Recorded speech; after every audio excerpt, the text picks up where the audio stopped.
My mom had always worked a late shift at the hospital. She was a dedicated nurse, and I was used to being alone in the house at night. For a 17-year-old, it wasn't too bad. Our house was cozy and well secured, good neighborhood, neighbors I knew by name, and everything felt safe. It was always just me, the quiet hum of the TV, and my books.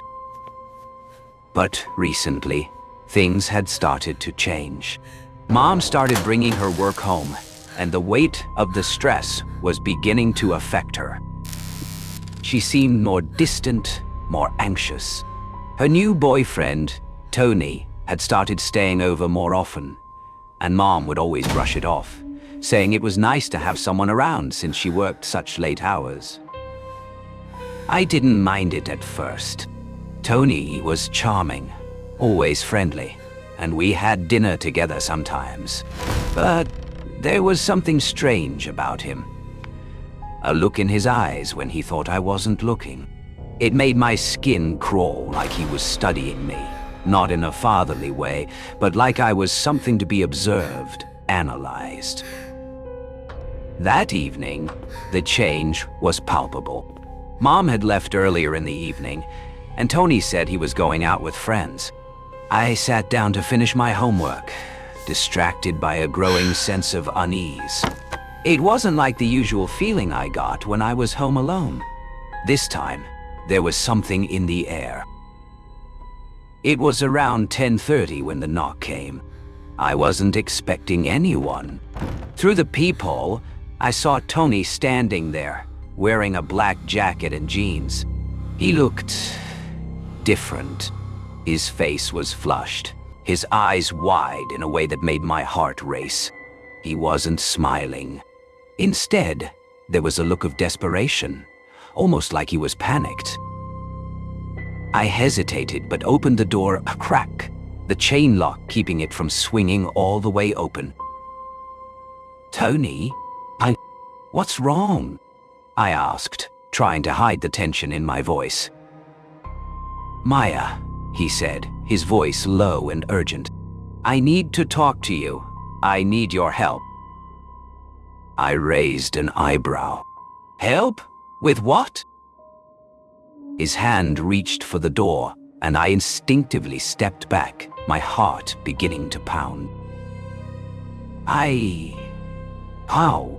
I did something terrible," he muttered, stepping into the doorway, his breath coming fast. "Please, let me in. I need your help.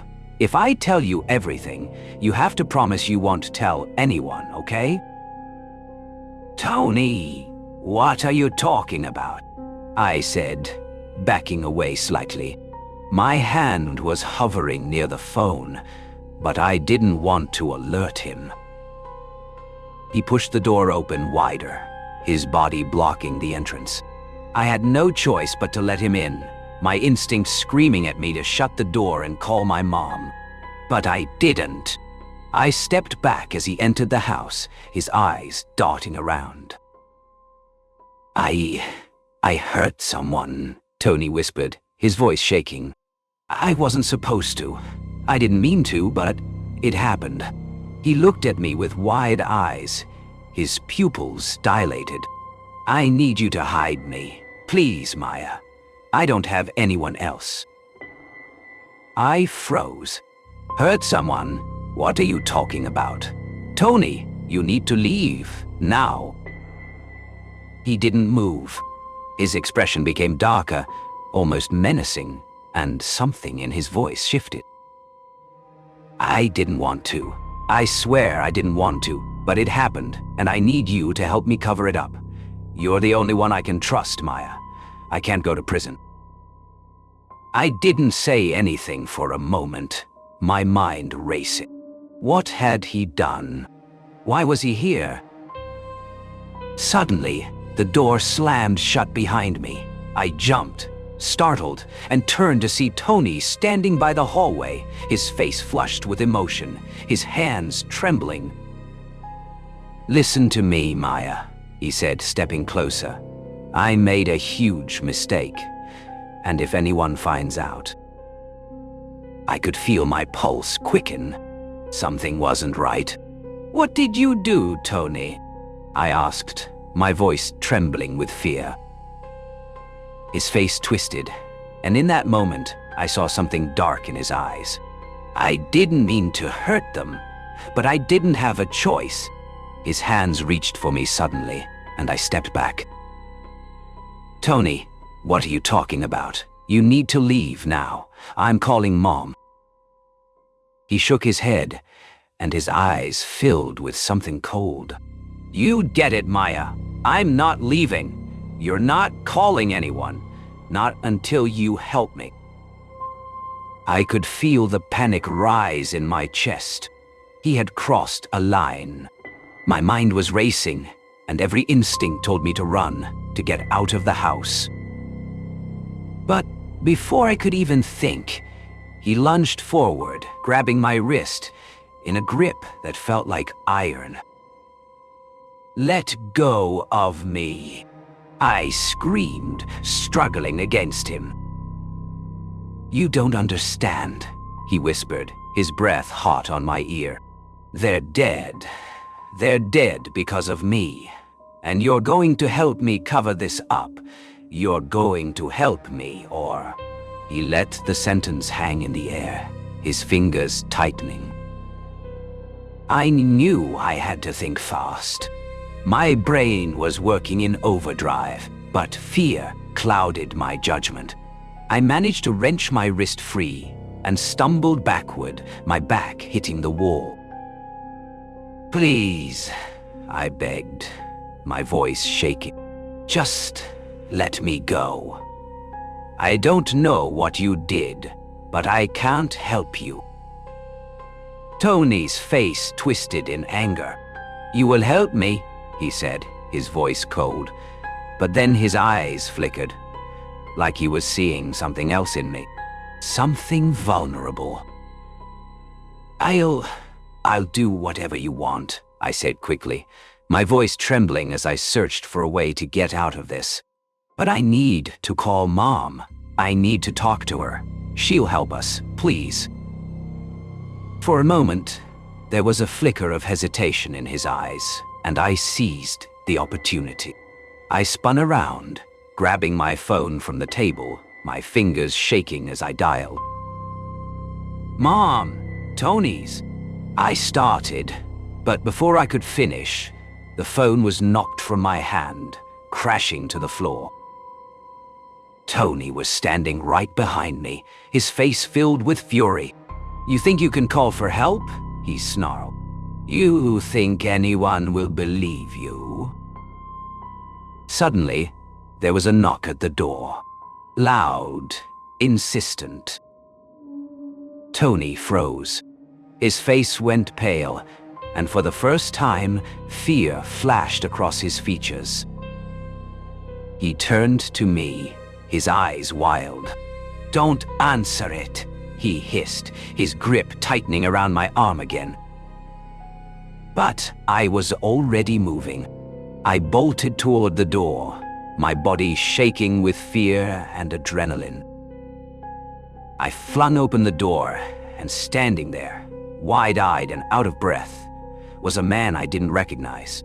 Behind him, the silhouette of a police officer was visible.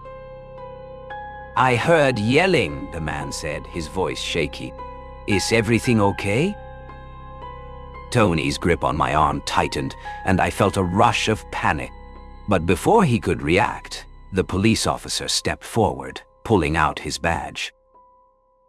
"We've been looking for a suspect who fits your description," the officer said, his voice calm but authoritative.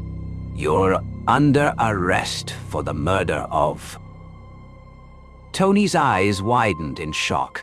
In that moment, everything seemed to slow down. I barely registered the rest of the officer's words as Tony lunged at me, but the officer was faster. He grabbed Tony, yanking him back and cuffing him before he could make another move. The world spun as I collapsed against the doorframe. The officer turned to me. "Are you all right, miss?" I nodded, tears streaming down my face. He killed someone, I whispered. I didn't know. I didn't know. The officer gave me a reassuring look. It's okay, you're safe now. And that's how I learned that sometimes the people closest to you aren't who you think they are.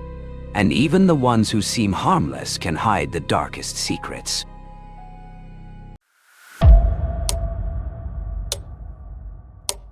I always imagined that Christmas would feel different once I became a mother. Warmer, softer, even magical like it was when I was young. But the truth? It mostly made me anxious. Money was tight, and working part-time at a local bakery in Glenwood Springs, Colorado barely covered rent, bills, and the needs of my 5-year-old son, Noah. Glenwood Springs wasn't exactly a bustling city. The town was small. Everyone knew everyone, especially if you lived on the outskirts like we did. In a modest one-story home my mother left me after she passed. It was located on a quiet, snow-covered street lined with aging trees, colorful porch lights twinkling like something out of a Christmas postcard. It wasn't much, but it was ours, and that was the one thing I didn't have to stress about. That year, it was Christmas week. I was 28, trying to juggle work, motherhood, and the never-ending struggle of doing it alone. My son's father had disappeared when Noah was still a toddler, and though he was a shadow in my past, I still couldn't help but wonder if Christmas would ever feel right again. Noah, on the other hand, was the embodiment of joy. Talkative, goofy, and unrelentingly curious, he was a constant source of laughter and stress relief. On that particular day, I had the day off, so we decided to drive to Evergreen Plaza, the biggest mall within a 45-minute drive. I needed to finish my holiday shopping, gifts for my sister, my co-workers, and a little something for Mrs. McBride, our neighbor, who always sent us homemade cookies. Noah was bouncing in the back seat with excitement. Mom, can I get a hot chocolate after? The one with the marshmallows? If you keep track of your gloves this time, I teased, glancing in the rearview mirror. I won't forget. Promise, he said, holding up his pinky finger. I smiled as I linked my finger with his. Moments like these, no matter how small, made everything feel worthwhile. We parked near the food court entrance. The air was cold, and Christmas music played faintly over the outdoor speakers. The entrance was decorated with glowing wreaths, their lights flickering red and green. Inside, the mall buzzed with energy. Shoppers lugged large bags, and a line of children stretched toward a traditional Santa photo booth. Mom, I want to see Santa. Noah pulled at my hand, his face lit up with excitement. The one in the booth? I asked. That line is huge. No, the one by the entrance. He waved at me, Noah insisted. I turned around, spotting a man in a Santa suit standing near a set of potted plants, ringing a bell. His costume looked cheap, like something purchased online, loose at the waist with a crooked belt. But despite the ill-fitting suit, he appeared harmless enough. All right, but we're not staying long, I agreed. Noah skipped ahead, and I followed, skeptical but amused. The Santa's face broke into a wide grin when he saw us. Well, hello there, little buddy. He knelt down to Noah's level, his voice booming. What's your name?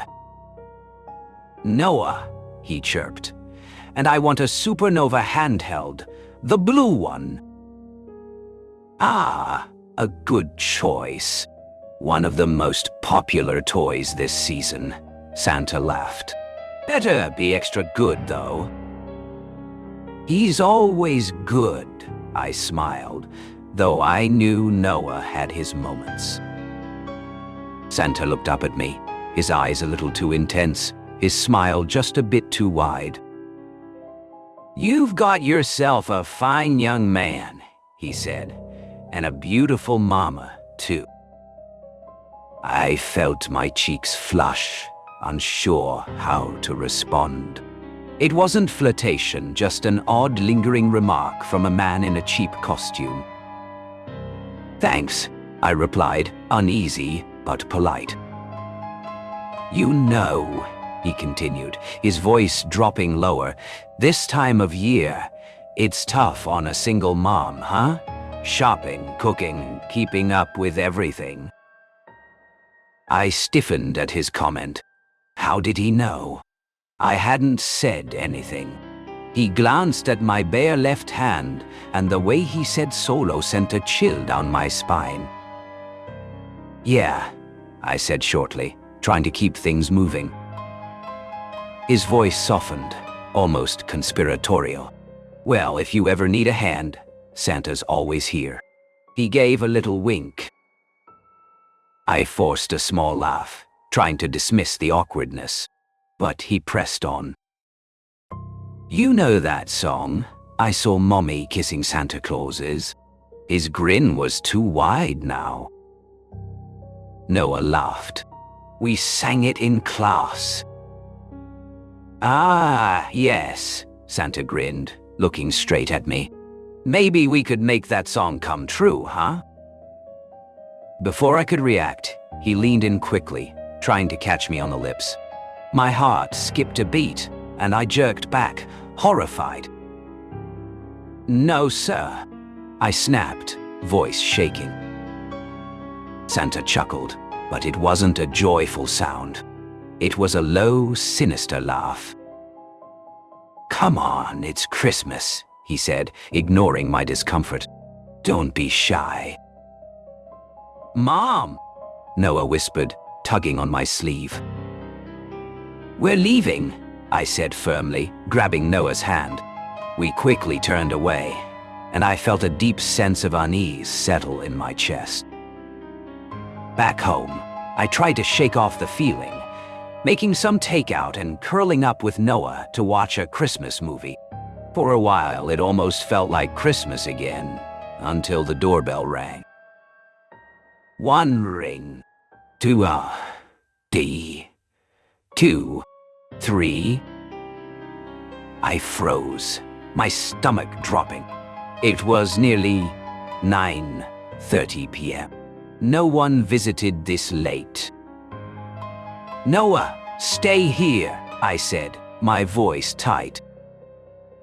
I approached the door slowly, my heart pounding. "Who is it?" I called out. A voice came through the door, muffled but unmistakable. "It's Santa." My blood ran cold. "No, I don't want anything from you," I said, trying to sound strong. "You dropped something," the voice persisted. "Just returning it." "What did I drop?" I demanded. "I'm not sure," he said. "But if you open the door, I'll give it to you." "No! Leave," I ordered, voice trembling. I quickly called security, but when the woman on the phone answered, she said something that made my stomach drop further. "We don't have any Santa roaming the mall entrances.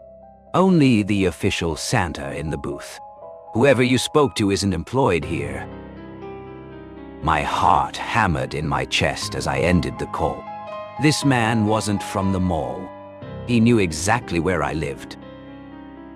I checked the kitchen window, my breath caught in my throat.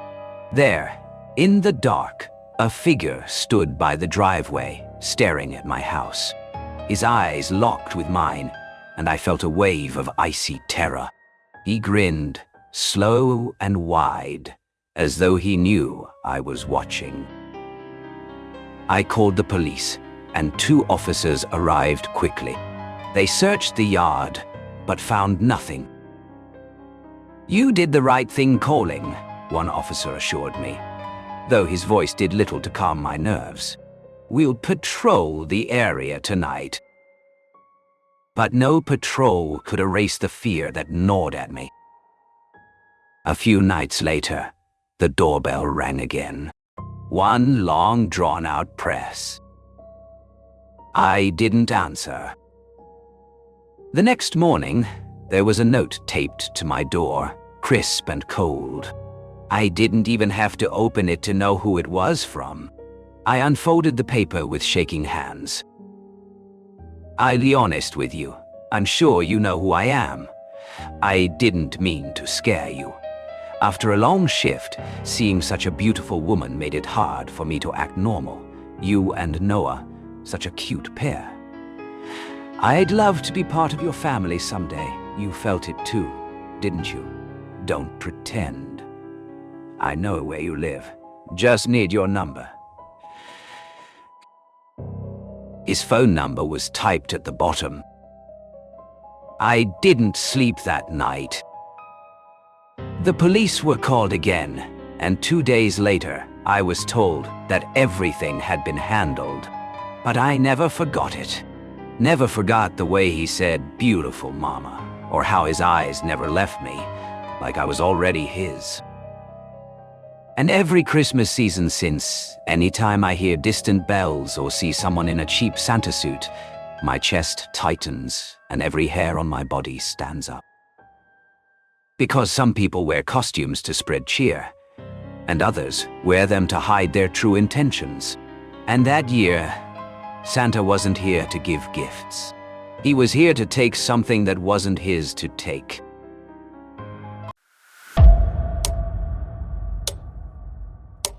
Maya had always been the independent type. A young woman in her early 20s, she was ready to leave the bustle of the city and start fresh. She had inherited an old house on the outskirts of town from a distant relative she barely knew. It wasn't much, just a small, secluded cottage. But to Maya, it felt like the perfect place to escape the noise and chaos of her urban life. The house had been abandoned for years, and though it was in need of repair, Maya saw it as an opportunity. It would be her sanctuary, a place to think, write, and focus on her goals. Her parents, particularly her mother, were hesitant about her decision, but Maya was determined. As she arrived at the house, she couldn't shake the feeling that something was waiting for her inside. The house had a cold, eerie atmosphere that lingered even during the daytime. Dust lay thick on the furniture, and the air smelled stale, as if it hadn't been disturbed in decades. But it was the living room that gave Maya the strangest feeling. In the far corner of the room, covered by a dusty cloth, stood an old, full-length mirror. The frame was dark wood, intricately carved with strange symbols, and the glass was so old it had a slightly warped appearance. It was the only object in the house that seemed to be untouched by time. Intrigued, Maya uncovered the mirror, and for a moment she couldn't look away.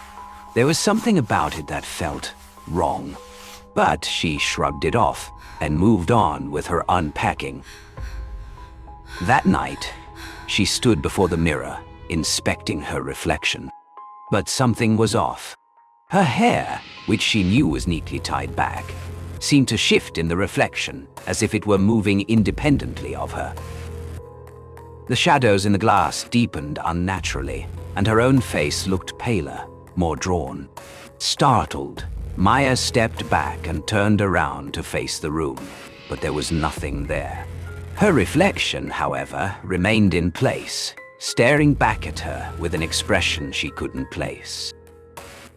She quickly covered the mirror again, dismissing the strange sensation as nothing more than exhaustion. After all, she was alone in the house, and such things could be explained away by the mind playing tricks in the silence. Over the next few days, the strange occurrences continued. It started small. Objects in the house would be out of place when she returned from errands, and the temperature in certain rooms would drop drastically. But it wasn't until the second week that things began to escalate. One evening, Maya sat on the couch, flipping through a book, when she felt the unmistakable sensation of being watched. Looking around, she saw nothing out of the ordinary, nothing except the mirror.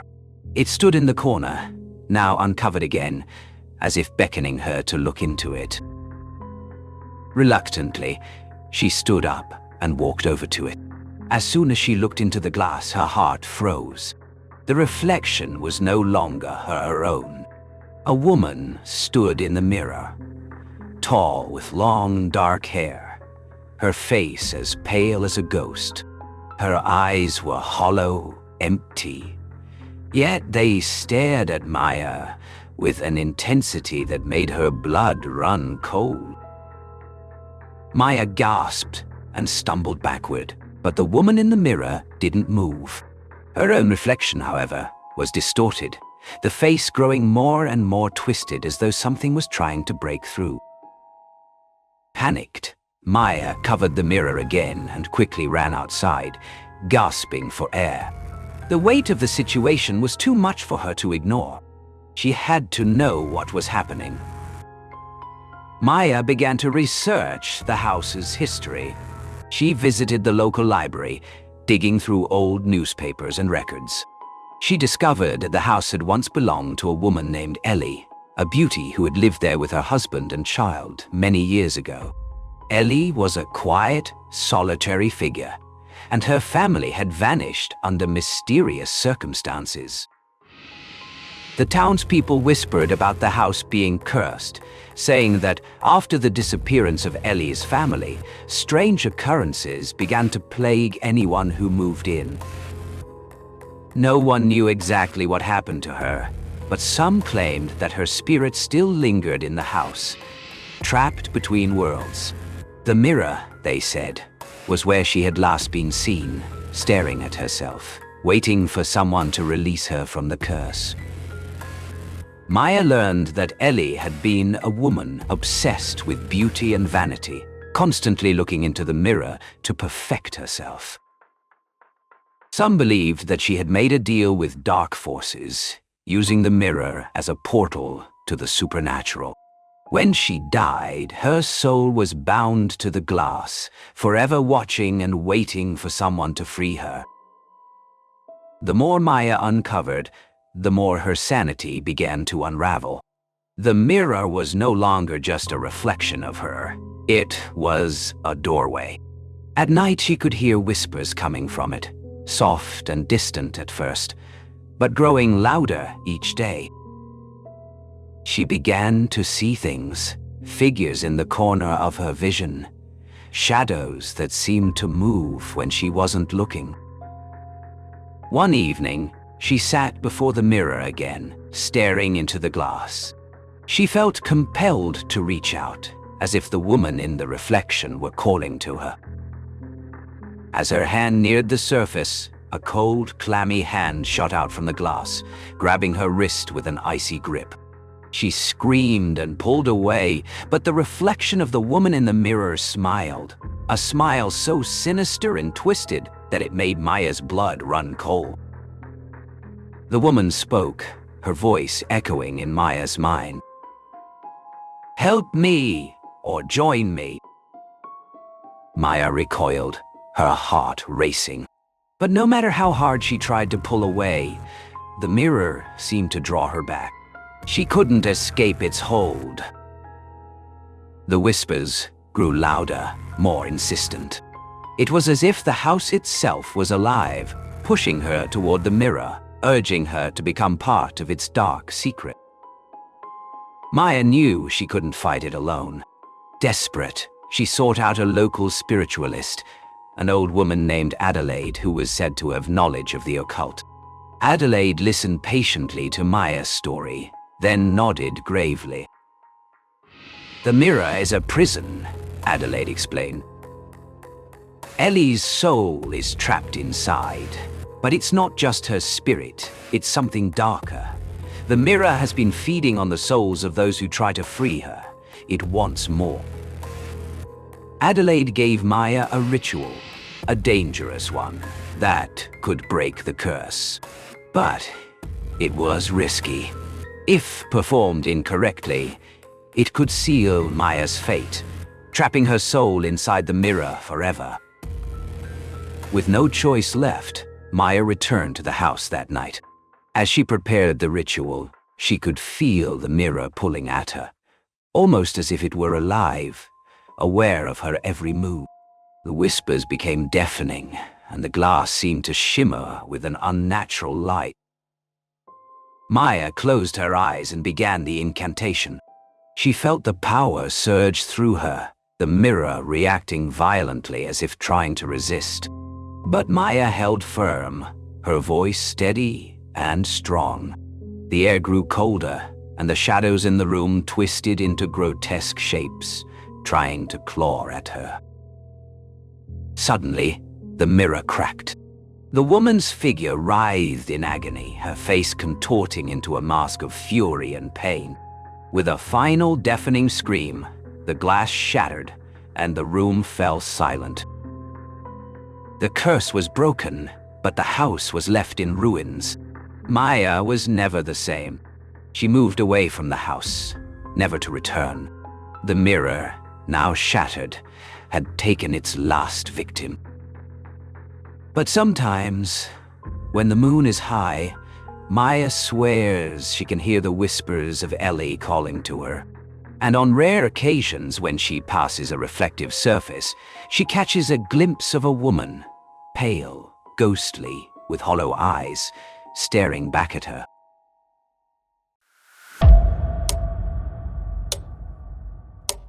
Under the light of a new moon, the clouds were as thin as gauze. The dirt road leading into the forest was so quiet that the sound of dry leaves sounded like bones scraping against each other.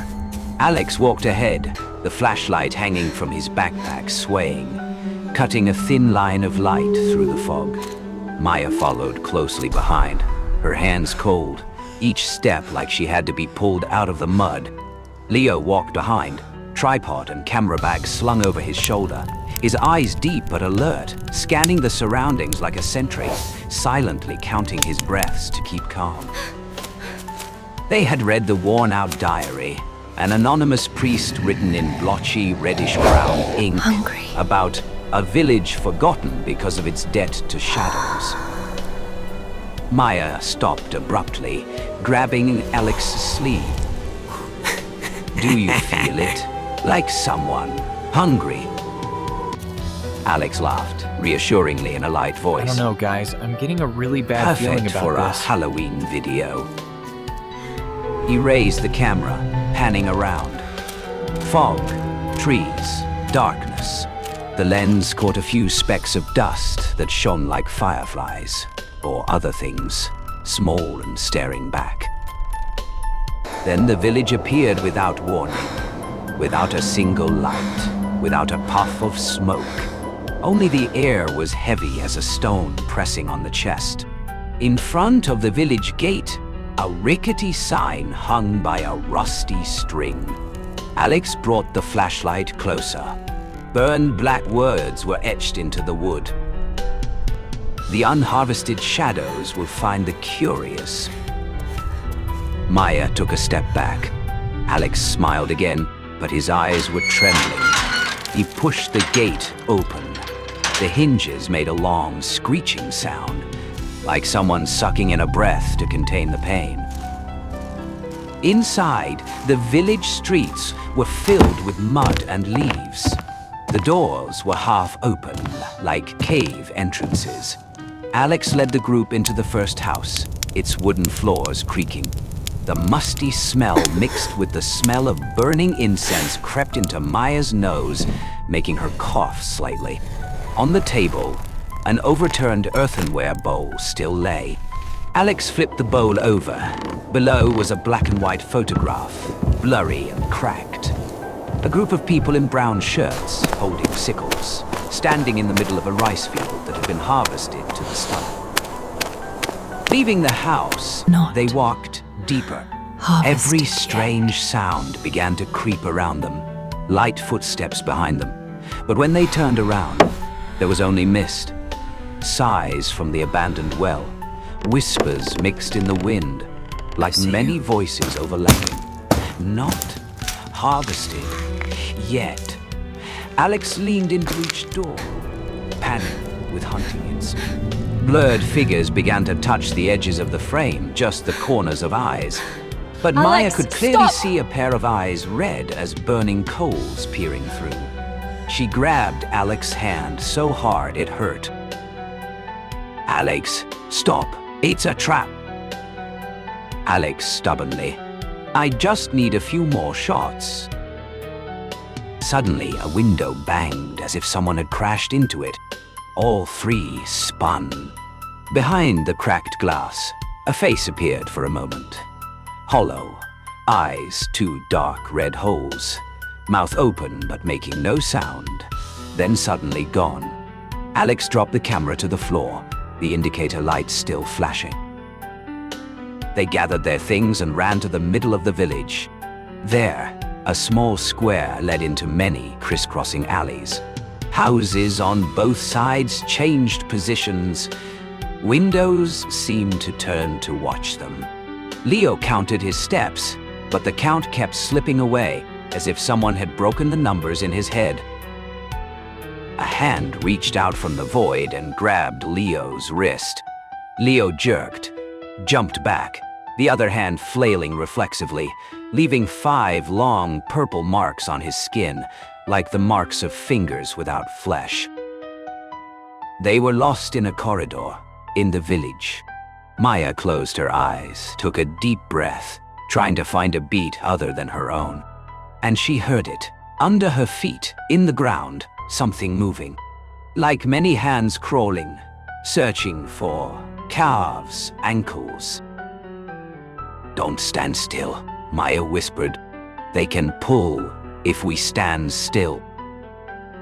They continued walking, and then the corridor suddenly opened in front of a small church, the bell tower broken in half, the clock face frozen at 3:13. Alex pushed the door. The smell of burnt incense came like a wave. On the altar, portraits were pasted on top of each other. Peasant faces, dark eyes, gentle but deep down were tired and resentful.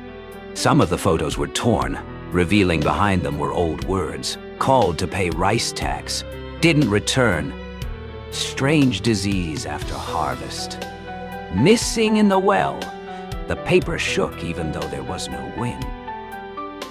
A dry bell rang from the broken tower, not knowing who had rung it. The candles in the church flickered, then flared up a little before going out. Maya held her head. "They're coming!" Leo grabbed Alex's shoulder. "Go, now!" But the crescent moon suddenly rushed out from behind the clouds, casting silver light on the broken window. And as the moonlight touched the church floor, from the dark corners, figures began to step out. A figure approached Alex, reaching out to touch his collar.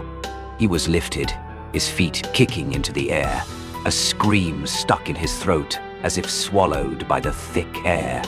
The smell of corpses and incense smoke mixed with the smell of burning straw lingered around. Alex was mumbling, his hands flailing. Leo let out a low growl, lunged forward, grabbed Alex's stomach, and pulled him back. He felt those dry, scratched fingers dig into Alex's skin like hooks. He pulled hard. Alex's body fell into Leo's hands like a sandbag, both of them rolling down the church steps. Maya, still holding her head, suddenly opened her eyes, grabbed the metal bracelet, put it on Alex's wrist, her hands trembling. "Alex, the number, the document in the diary." Alex gasped. He rummaged through his backpack and pulled out a piece of paper marked with a marker. On it, under the phrase, "Do not call their names," There was a short, hastily written and ugly verse. The shadow demands its share. The person returns the favor. The black fire shines, the boundary opens.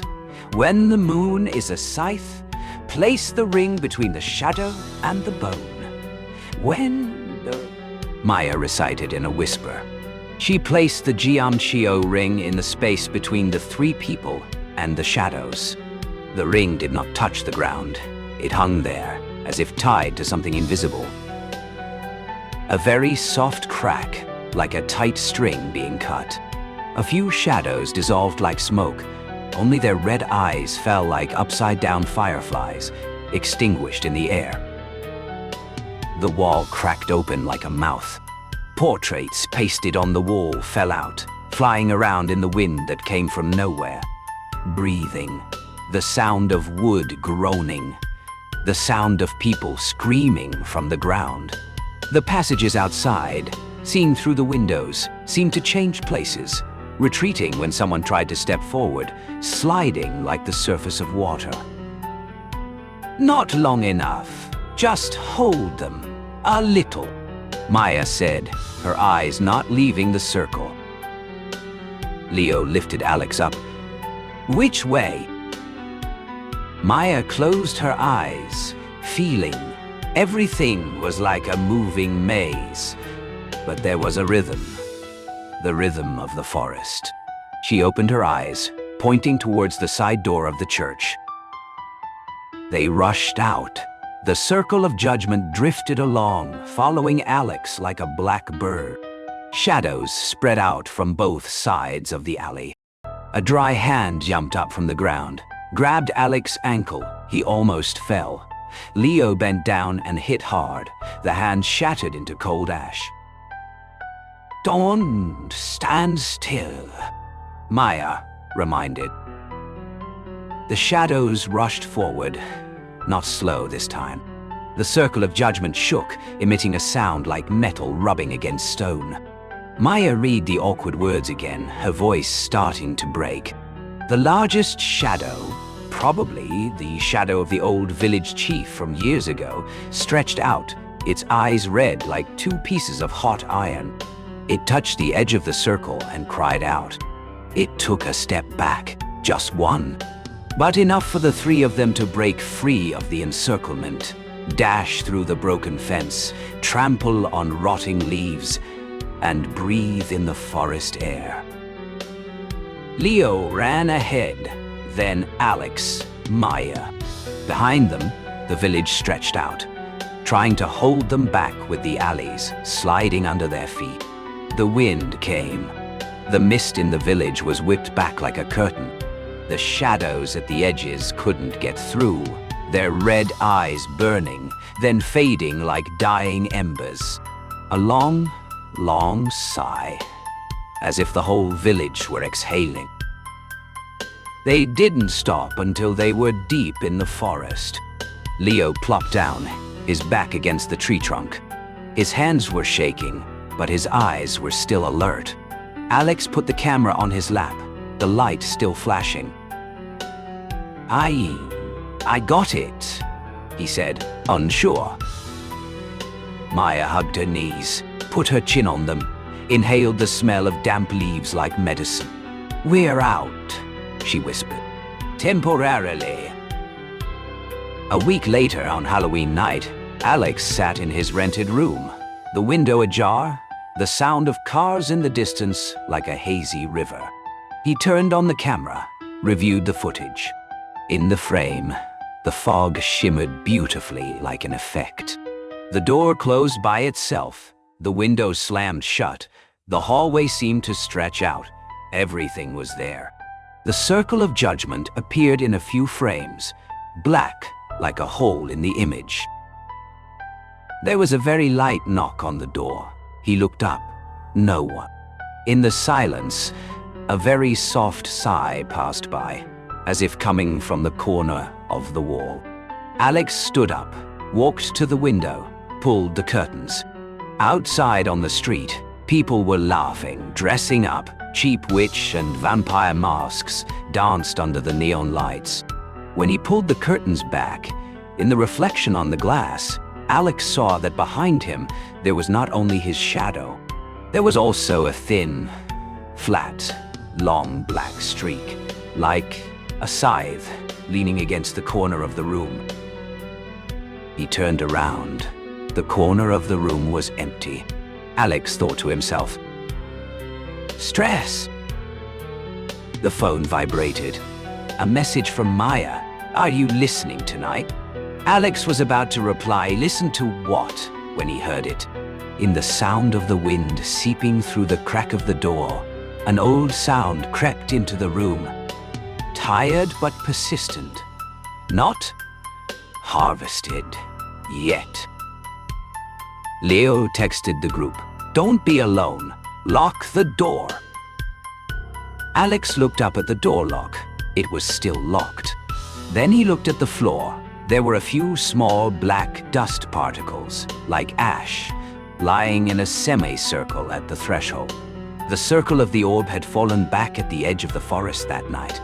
But here, something had left the mark of another circle. Alex opened the cupboard, looked for the priest's diary. On the last page, under the red-brown ink, there was a new line. The ink still wet, the smell of burnt incense lingering. "They can't harvest the body. They will wait for the soul." He took a step back. In his mind flashed that red eye. The circle of the Guardians may be temporary, but the border is real. He texted back, "Come to my place tonight. Stay. Stay." Maya replied with a moon icon. Leo replied, "I brought the rope." Alex smiled, half believing. What was the rope for? But then he remembered the moment they'd grabbed each other in the church. Perhaps that very bond was the only thing the shadow couldn't cut. Outside the window, Halloween bustled and then faded. Inside, 3 people sat side by side, candles placed around them, salt sprinkled on the threshold in a circle toward the window. "If they need a way out, give them a way out, not in," Maya whispered. Leo tied the rope around the 3 people's wrists, linking them like another circle, made of material so ordinary that even ghosts despised it. But ordinary is hard to break. Near midnight, when the new moon pierced the clouds once more, the whisper came again, clearer, as if someone was standing close to their ear. "Not harvested yet." Alex took a deep breath. "We are not your fields. You have been taken. We do not pay with us. If necessary, we will tell. We will name what happened." Maya nodded, eyes closed as if listening. Leo gently tightened the rope. The whisper receded a little, like an old man turning away, disappointed and relieved. The candlelight swayed, then stopped. At the doorway, the half-circle of black ash faded, giving way to the yellow dust particles of the street. They fell asleep as the sky neared dawn. In his dream, Alex saw that field again. The harvesters bowed their heads, the horizon blurred like a stain. But this time, when he looked up, at the edge of the field was a small black line, thin as a thread, the forest. Many years later, every Halloween season, in university clubs or video channels, the story of the Goaty Guy. It was rumored that every 100 years, the village opened its doors to harvest souls. Some people said they saw flashlights swaying in the mist. Some heard whispers like thin knives cutting through the wind. Alex, Maya, Leo did not return.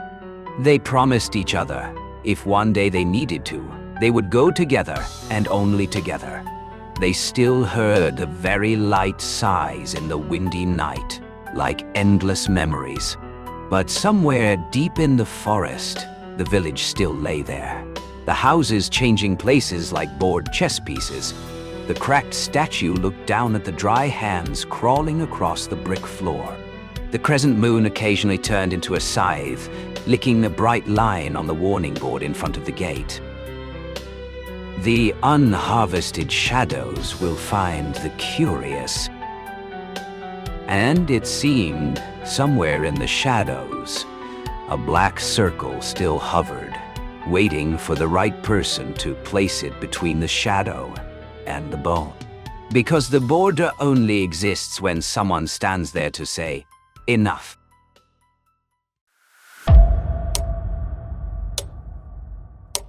A deserted country road winds through dense fog. Tall trees loom overhead. A single car headlights cut through the darkness. Inside the car, Jason Harper driving and Emily Harper sitting in the passenger seat. Jason, are you sure this is the right place? The realtor said it's just down this road. The house is supposed to be abandoned for years, perfect for renovations. The car rounds a bend and suddenly the silhouette of an old decaying mansion emerges from the fog. Its windows are dark, some broken vines crawling up the walls. Jason parks the car. They get out. The wind picks up, carrying a faint, whispering voice. Emily shivers. The front door groans as Jason pushes it open. The air inside is cold, stale, and smells faintly of decay. They walk in. Their footsteps echo in the empty halls. Dust swirls around them in the moonlight. A grand staircase leads up to the second floor, its banister warped and rotting. Suddenly, a faint child's laugh echoes from upstairs. Emily freezes.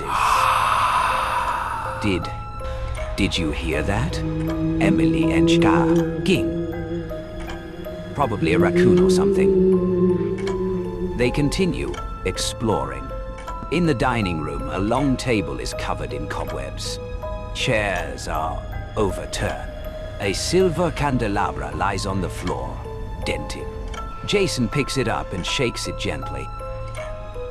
Then the candelabra flies from his hands across the room, smashing into the wall. Jason and Emily stumble back, horrified. A loud creaking sound comes from the staircase. Both look up. A dark shadow moves across the top landing. It disappears. Emily gasps. Dort. Emily unwraps a blanket, trying to warm herself. A sudden knock comes from the window. Both freeze. Who's there? Who's there? Emily startled. Jason slowly approaches the window. Nothing is outside. He sighs in relief. The knock comes again, louder this time. A faint, distorted child's voice whispers, "Go away." Emily clutches Jason's arm.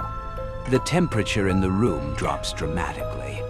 Their breath becomes visible. Suddenly, the lights from their flashlights flicker. Shadows stretch unnaturally along the walls. A cold, unseen hand brushes Emily's shoulder. She screams. Jason grabs a nearby chair, swinging it wildly, but hits nothing. The room is empty, yet the presence is undeniable. A low, guttural whisper fills the room. You shouldn't have come. Jason and Emily huddle together, terrified as the first real night of horror begins in Willow Creek.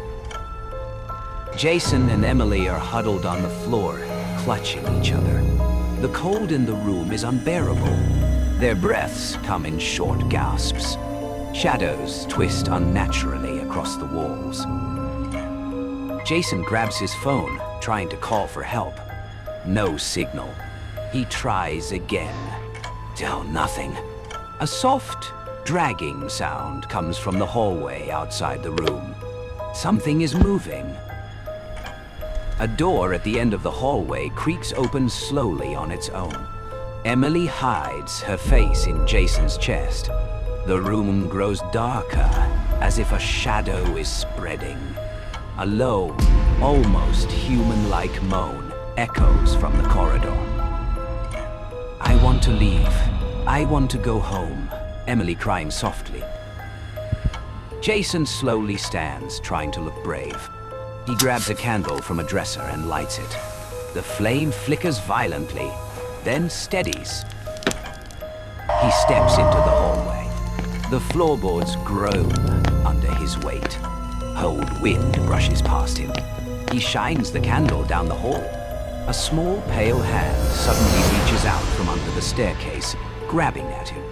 Jason stumbles back, screaming. Jason! Emily screaming. The hand disappears as quickly as it appeared. Silence falls. But now, faint whispers are all around them, echoing from the walls and ceiling. Whispers overlapping. Leave. Now. Go. The next morning, the rain has stopped, leaving a damp, foggy landscape outside. Jason and Emily are examining the house by daylight, the horrors of the night before fresh in their minds. They find a small library, dusty and full of cobwebs. Emily opens a large book, flipping through pages of old newspaper clippings. Jason, look at this. Clippings show a series of mysterious deaths and disappearances in the mansion, all involving children. One article catches their attention. A woman named Madeline Thorne was accused of witchcraft and killed on the property in the 1800s. A sudden loud bang upstairs makes them both jump. A chair slides across the floor on its own. The air grows icy again. Jason grabs Emily's hand. We need help. Someone who understands this. Jason finds an old working landline in the study room. He dials frantically. The line clicks. Then a calm, confident voice answers. This is Dr. Marcus Vale. How may I help you? My name is Jason Harper.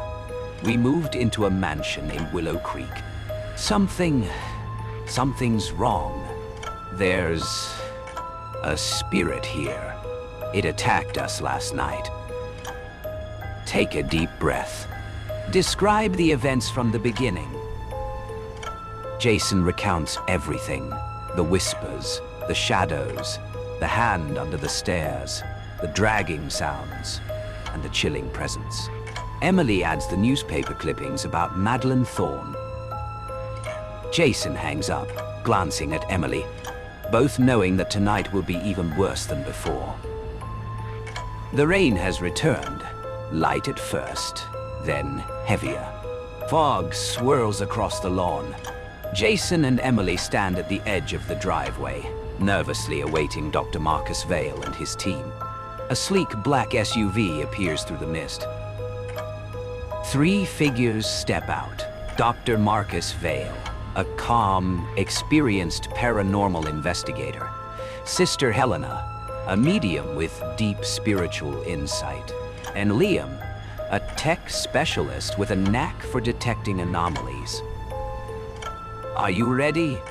Once we enter, there's no turning back until we've dealt with her. I don't know if I can. Emily trembling.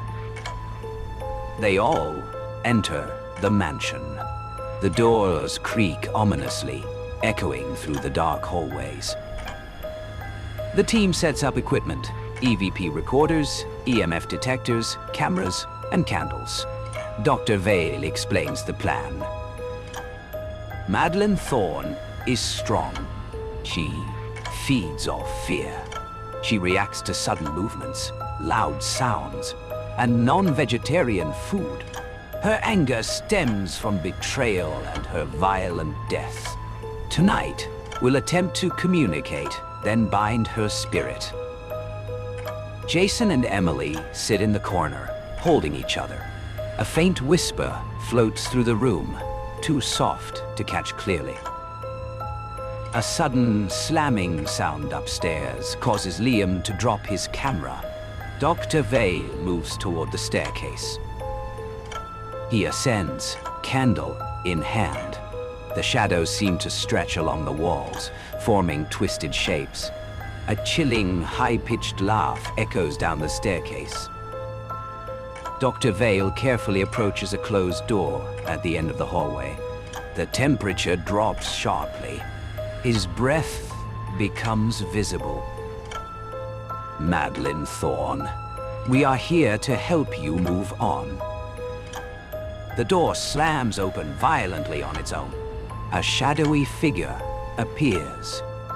A pale woman in a tattered dress, her eyes black voids.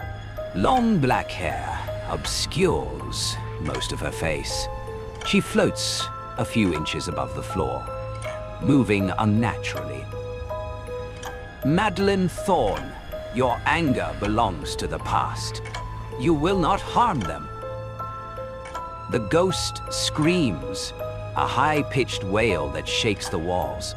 Furniture slides across the floor. Candles extinguish themselves one by one. Liam shouts, trying to record everything. Sister Helena steps forward, holding a small pendant glowing faintly.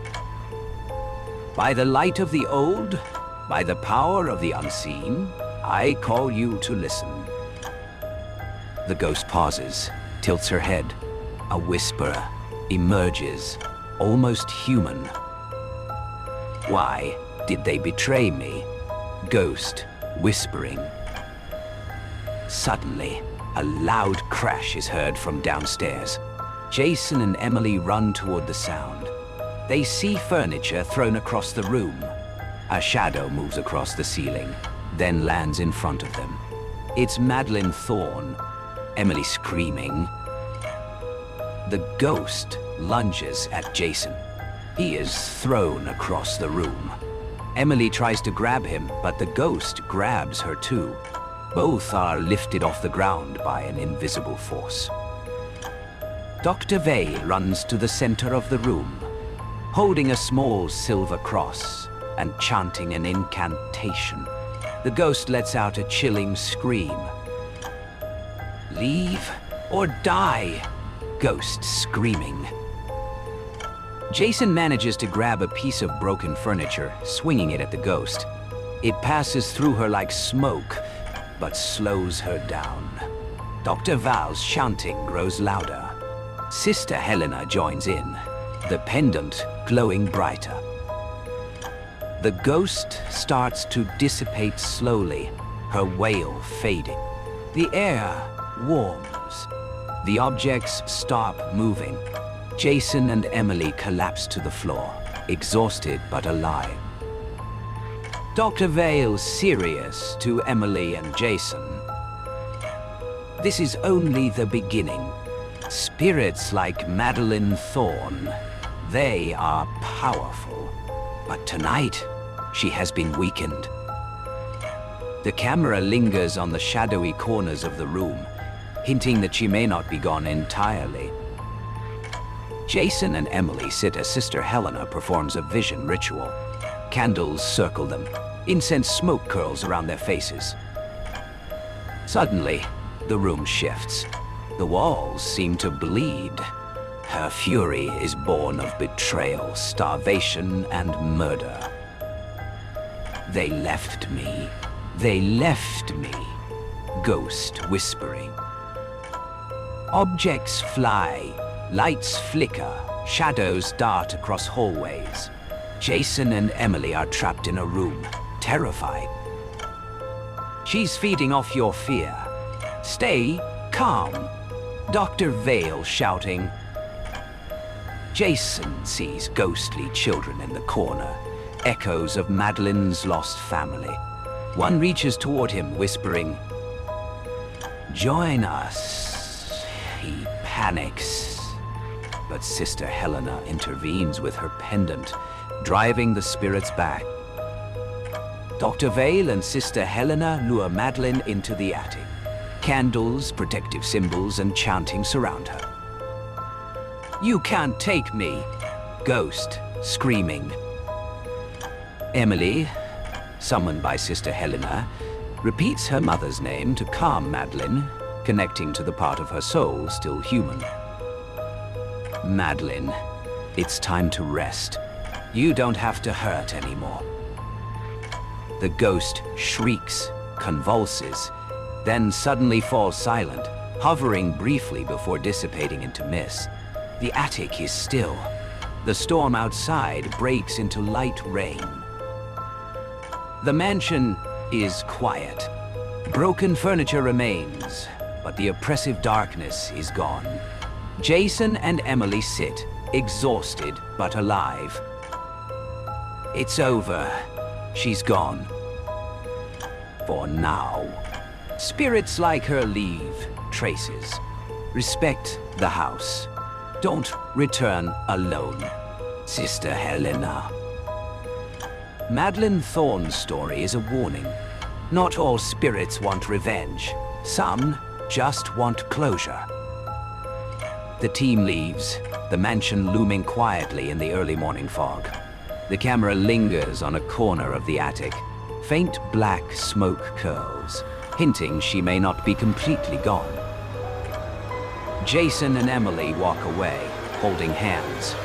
Birds chirp. Life seems to return to normal, but a faint wind carries a whisper. "I'll be waiting," ghost whispering. Cut to black. The credits roll, leaving a lingering sense of unease.